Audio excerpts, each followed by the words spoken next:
How to improve your technique. How to perfect bar chords. Spruce or cedar guitars are better. What's the meaning of life? And why does my tummy hurt all the time? Grab a cup of tea because today we're diving into some of your most important questions. Very important questions. Some we'll answer and others, well, we'll leave those for you to ponder. So this channel recently hit 100,000 subscribers, which is crazy, and I'm absolutely grateful for that. That's really cool. And I wanted to record a Q&A video to celebrate it, but I was just too lazy. I don't know, I just didn't get to it somehow. But now we're doing it. We're here, we're doing it. Better later than never. How's that saying? There's a saying like that. People say something like that all the time. Anyhow, I thought this would be like a good opportunity for me to like talk to you a bit more casually and, you know, just a little bit more personally. And you know what? If this is your very first time here, I'm really sorry, and I really wonder what's your first impression gonna be. But yeah, these questions are from a Google form that I shared on my community tab. And also I shared it on Patreon, which by the way I have, so you can check it out and consider supporting this awesome channel. Oh my goodness, this is going so well already. Can't wait to see the questions. You ready? I'm gonna read from my phone, obviously, because I didn't memorize it. So the first one. For how long have you been practicing guitar? Have you studied it at university? Did you take classical guitar lessons? Okay, yeah, it's 3 questions, but I can cover them in, you know, at once. So I have been playing for like, for 19 years, and I started when I was 9. So it was just, you know, a hobby. I just picked it up for fun. And then it turned out I have legendary skills, so I kept doing it. No, I don't know. I just somehow I stuck with it, and it became just such an important part of my life. I couldn't really do anything else anymore. Is that sad? The way I phrased it made it sound a bit sad, but it was a free choice. I chose to do this. Yes. So what was the question again? Yes, okay, so I started at the age of 9 at our local music school. So I always took lessons in a formal way. So yeah, then later I went to music university. I was studying at the University of Szeged, the music faculty of University of Szeged in Hungary. What strings do you like to use and how often do you change them? Ooh, okay, this is sponsored time. Okay, so I am endorsed by D'Addario and I'm using their XT carbon strings, this set, because I really like them. This is a great set of strings. I've always been a carbon player, so I prefer that. But the reason I became a D'Addario artist is because these strings have this extended lifetime, so they have like a special coating. And I used to hate how my strings sounded after, you know, 3 weeks of playing. With this, I don't know, I can get away with these for at least 4 weeks. After 4 weeks, they start to sound, you know, not so good anymore. But I change them maybe like every 4 to 6 weeks, which is double the time that, you know, how I used to, the way I used to. So XT Carbon, give it a go. I love them and I use the hard tension. Spruce or cedar? Okay, that's a good one. I get that question pretty often. So for those who maybe don't know, this refers to the top, the top of the instrument. So if it's made of cedar or spruce. And I've always been a spruce top player. That's basically how I was raised, but to be fair, I never tried cedar guitars for an extended amount of time, you know, so I've always had spruce guitars, and I'm really curious to try cedar guitars, you know, to play some cedar guitars for a longer period. I love how they sound. It's very loud and impressive. I'm really happy with my spruce top guitars. I know that it takes a little bit more effort and work to make them sound good and to make them sound like, you know, really bright and brilliant. And when I say bright, I mean it in a very positive way. I don't mean it as a sharp sound. I don't know, just bright, brilliant. That's a good word. But I feel like my sound production is pretty confident, so I'm really happy with my spruce, you know, my spruce guitars. Okay, we can cover these together again. So first one is, what's your microphone recording setup like? And the next one is, hi Beatrix, thanks for the great videos. That's lovely.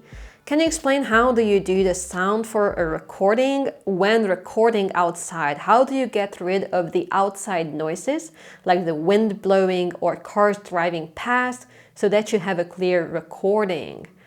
Yeah, that's a question I get a lot, and I've been meaning to make a video about this topic already. So in the next couple of weeks, I'm going to publish a video explaining my whole recording process.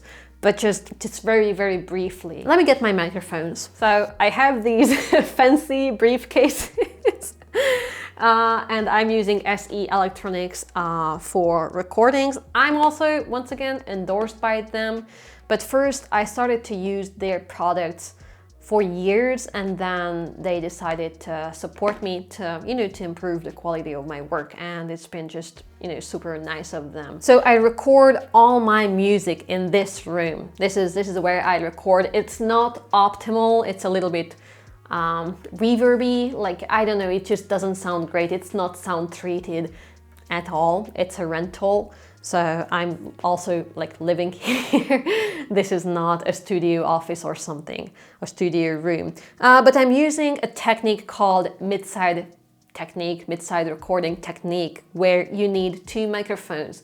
One that's going to record a figure-8 pattern, and another one which is going to be pointing directly on the instrument. So this is going to record a more concrete sound. This is an SE Electronics SE8 microphone, and my SE 4400 is going to record the ambience of the room, the reverb, the reflection of the sound. So they are going to be placed like this. My process fluctuates a little bit, but usually I start with recording the piece in full. I just start playing it from the beginning until the end. And then I also start playing just parts, like the A section or B section of a piece. Then finally, if there's any part that I'm not happy with, if I kept making mistakes here and there, I record that little section specifically. By that, I can always have, you know, a recording that I can stitch together with the long recording. I don't know. I usually, as I said, I don't have a set process, but this is something I like to do. It's important to have at least a couple of different takes and at least 2 good takes of everything. I don't mix and master my own recordings. I have a sound guy for that because it's like magic for me. I have no idea how to do that for myself, and there are professionals who can do a much better job, you know, at it than I do. But then once I have the final recording and it sounds good and I'm happy with it, I go out with Cappy and we record a playback video for that, basically. And that's how most of the outdoor videos are recorded that you see on YouTube. People are not really recording out there. They make a good recording indoors and then they go out and you know, just fake it.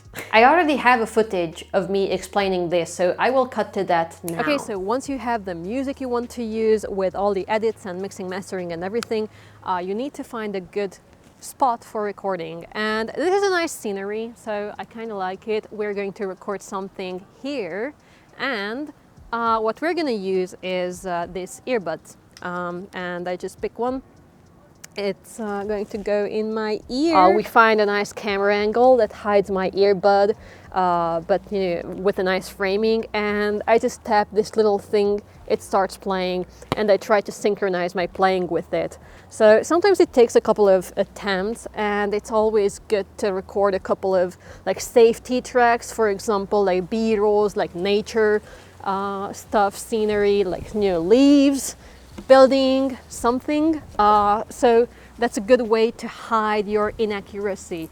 But it's especially important if you have big pauses in your music. But over time, if you keep trying and you give it a couple try, you can synchronize your playing with the music you hear.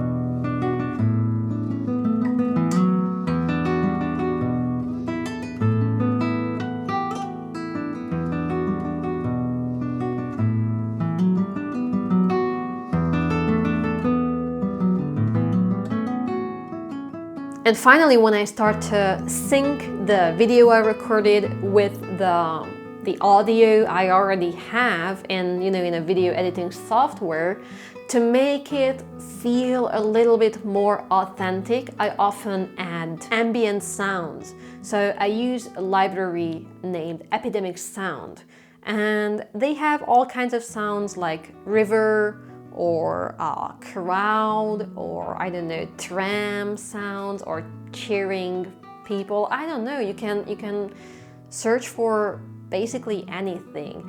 And I do the sound design myself then, so I just add some chirping birds. If I'm playing by the river, I add a very, very subtle river ambient to the music, not under the entire music, but mostly to the parts where you can see, I don't know, where you can see the river. I will add a little bit more, and then when the camera is focusing on my hands or my face or something, I will reduce the amount of ambient sound. Next one.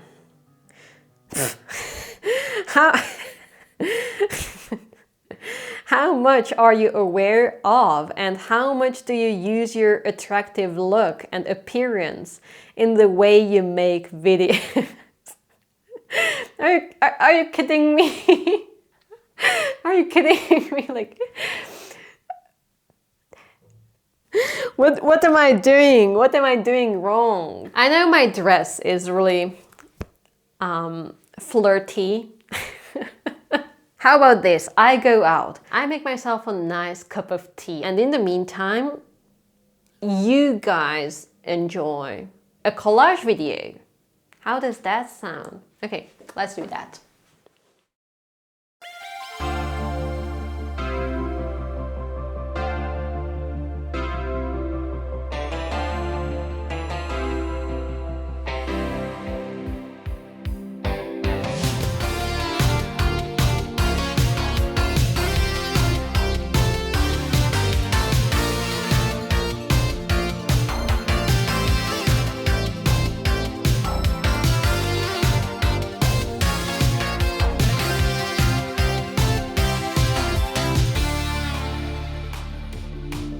Okay, where were we? Right, okay. I just published a podcast episode recorded with Yvette Young on my channel. The podcast name is Oh Sheet, and I highly recommend you to check it out, especially the second half, because we talk a lot about what it is like to be a woman, on the internet, and I think it would give you a little insight about this whole thing. I know most of you don't need it, but some of you do, so go get yourself educated. How many times I'm going to drop this? Gosh. Okay, this is a good one. Do you have any suggestions for an intermediate player stuck at their current skill level because they only okay some and don't practice nearly enough? What? I know the answer is practice more, but I seem to have a mental hurdle to overcome. Any recommended resources or suggestions? Yeah, right. I actually think that it's pretty common for intermediate players to feel stuck. And at the same time, improvement is really not a straight line. So I think a lot of people imagine progress like very linearly, while from beginner level to, I don't know, advanced beginner, it's quite easy and straightforward how to do it. You just have to practice a lot. You need to check on your posture. You need to learn the basic techniques, while from intermediate, it's just getting harder and harder to move forward. And that's why a lot of people hit this intermediate plateau. I think what helps the most, really the most, is to listen to music, actively listen to music. So like put on some of your favorite players' videos. You can watch them, like watching how your favorite performers play is very helpful. But also, if you're just listening to what they are doing and you try to take out as many little details of their playing as you possibly can, it's going to give you such a big boost. Because I think there's a huge difference between beginners and intermediate players. And I think beginners are usually just very focused on what they are doing. But intermediate players start to sound really good when they can also hear how they sound, right? So that's a new skill, that's a more advanced skill. So I'd say practice like you normally would practice, but in the meantime, dedicate some time to actively listen to music and try to understand what you hear. Like try to hear the articulation, the different melodies, the different voices, the phrasing, the motifs, and all sorts of different things about it. Any valuable tips on sight reading, please? Does everyone struggle with this? Any tips for achieving tremolo? Do you have any tips on playing bar chords? Okay, this was 3 questions. And the only thing I want to say is check out my channel. I have made at least a couple of videos about all of those topics. I have a playlist about tremolo dedicated to build it up from scratch and teach it step by step. I made a playlist of only tremolo videos. I also have bar chord videos, I have stretching videos, sight reading, fretboard memorization, so all sorts of technical videos. Check out the channel. Hi, I'm currently studying classical guitar on a university. I would like to know how is to dedicate a big part of your career to the internet, doing lives, videos, shorts, etc. It takes a lot of effort and time to build a community, ? It's worth it? It's worth financially? ? You think it's worth to invest time on that than doing something else? Yeah. Okay, that's a fun question. Oh my god, that's a fun one because it has so much layers. If your sole motivation is to get financially stable, to find something that pays well, you shouldn't do anything I'm doing. None of the things, okay? None of the things. Being a classical guitar, internet guitarist is really, is really where the money is. Maybe I'm wrong. Maybe I'm doing something wrong. It is worth it for me, and I wouldn't do anything else. I wouldn't do anything else. So the thing is, I started this because I wanted to build a community. I didn't start to build a community because I wanted to get followers and sponsors and money, and I just heard this magic word that you need a community for that. And I think when people start from the idea to make a lot of money online and they want to become famous, and they hear this magic word community and they start building one, but they're annoyed by that because that's not what they wanted to do, that's when it isn't worth it. I am a very social person, okay? I love to be surrounded by people. I love to hang out with people.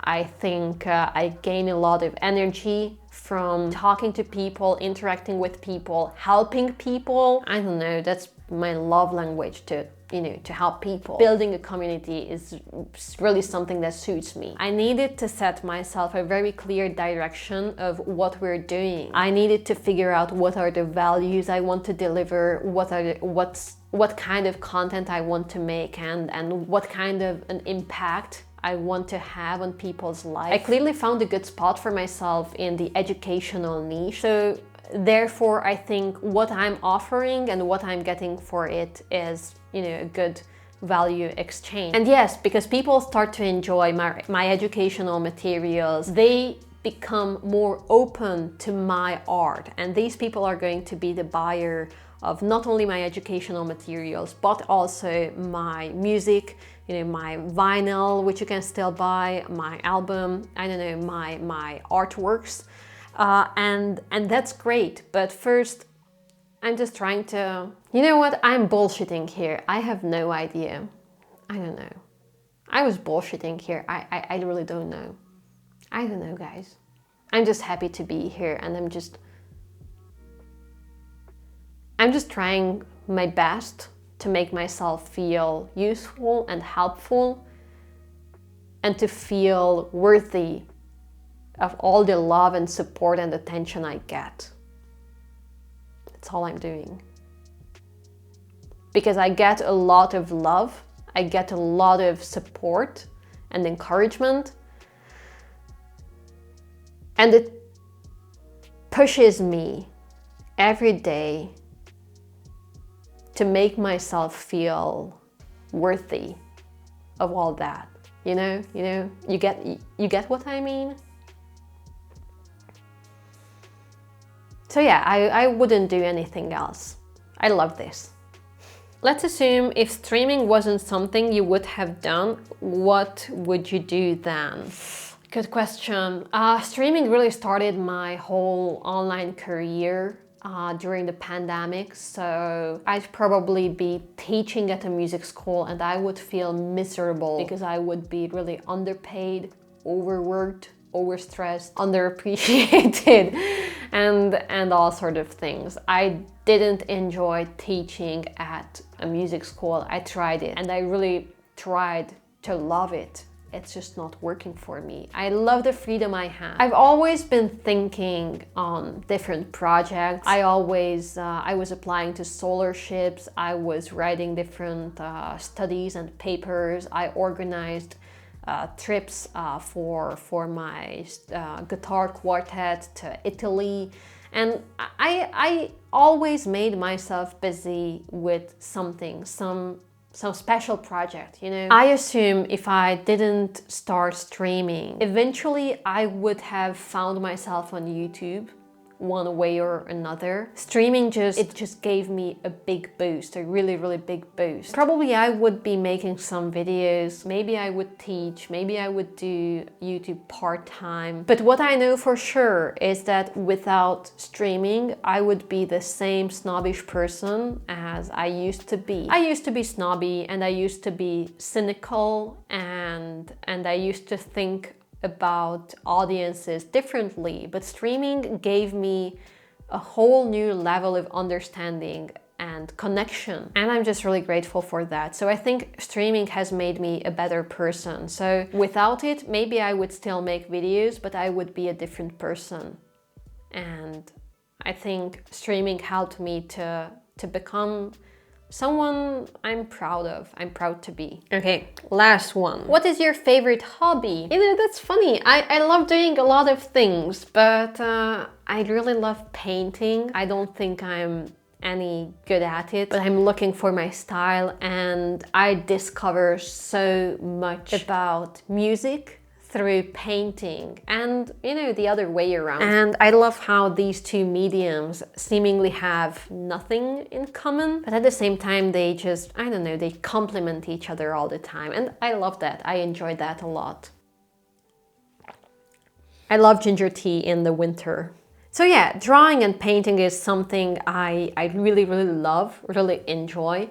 I wish I had so much more time to do that because I could, you know, I could figure out a way to, you know, to make it work together with my music.